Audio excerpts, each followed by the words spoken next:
That brings us to Nicola Sturgeon's BBC interview with Laura Kuenssberg at the weekend. It was quite the thing. Just to sum up what she was saying, she basically said, I did not know anything, and you can't blame me for what happened. And you can't have any of it back. Yeah, well, we're not going to, in this podcast, we're not going to be saying that she did know, because we've no evidence of that. But Ben, I think it'd be fair to say that Nicola Sturgeon's reputation has taken a big hit over the last 10 days or so.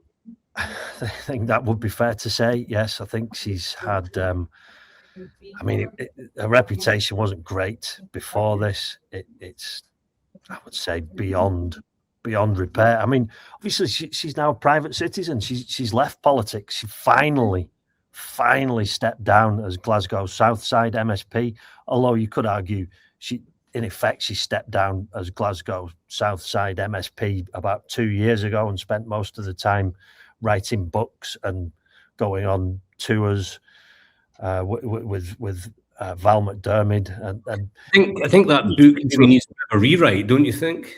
Well, I mean, I have to say, the fact that all these book festivals are offering her a second go, I mean, I understood it that if you were on the book festival tour, you did it in the year that you released your book. I can't understand why she's getting a second bite at this. But yeah, I mean, part of the issue is her reputation outside Scotland remains, it's almost, for someone who was so keen for Scotland to become independent and so sort of opposed to having anything to do with the rest of the UK, it's very, very ironic that she's now leaving Scotland to go and live in London because her reputation is in the absolute gutter in Scotland, whereas in the rest of the UK, she's held in, in some quarters in slightly higher regard. John, do you think that history is going to be kind to Nicola Sturgeon? Yeah, I suspect not. I mean, it was a fascinating interview with Laura Kuenssberg. I can kind of understand that in politics, it's difficult to sort of sit in the fence or be nuanced. In general, you've got to decide what your line is and stick to it 100%. You can't say, well, I'm sorry a bit, but...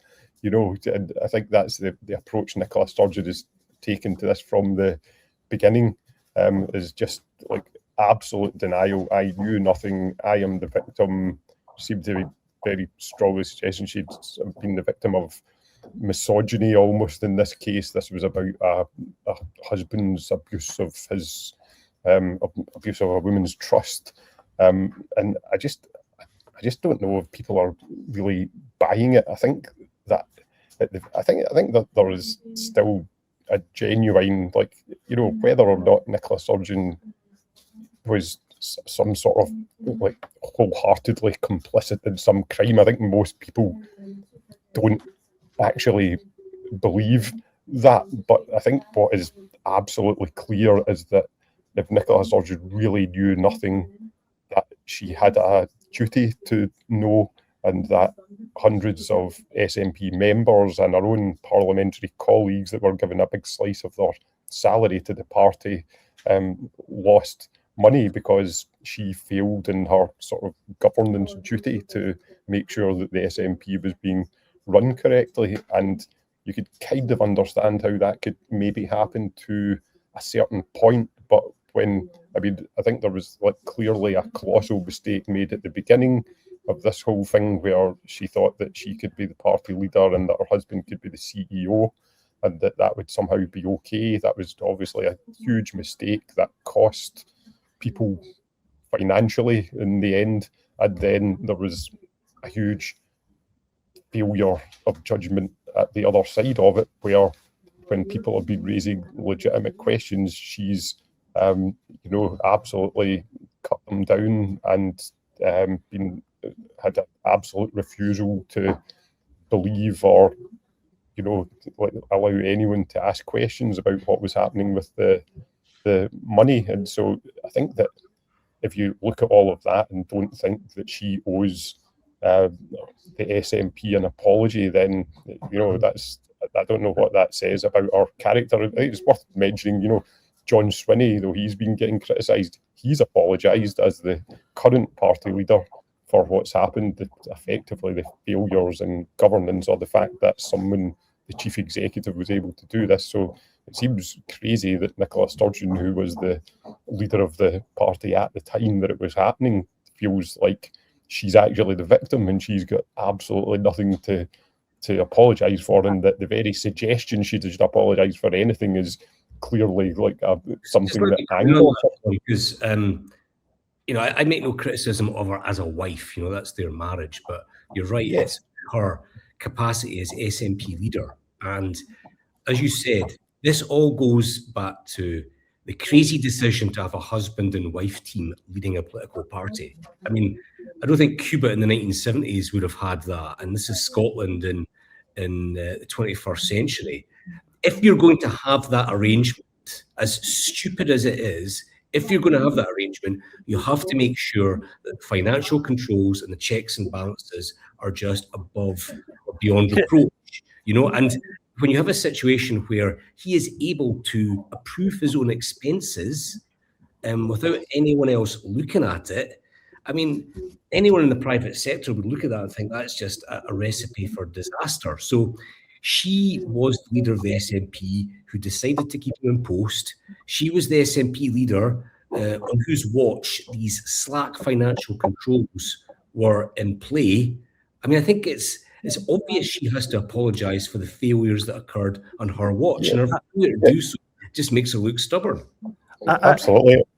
I just want to raise a point that I thought was really interesting from the hearing yesterday, and I mean, it's become apparent over recent weeks and months, but it was made explicit yesterday that let's forget this idea that there was a ring-fenced fund of donations for IndyRef 2. It was never ring-fenced. It all just went into the central SNP bank account, which Peter Murrell had access to.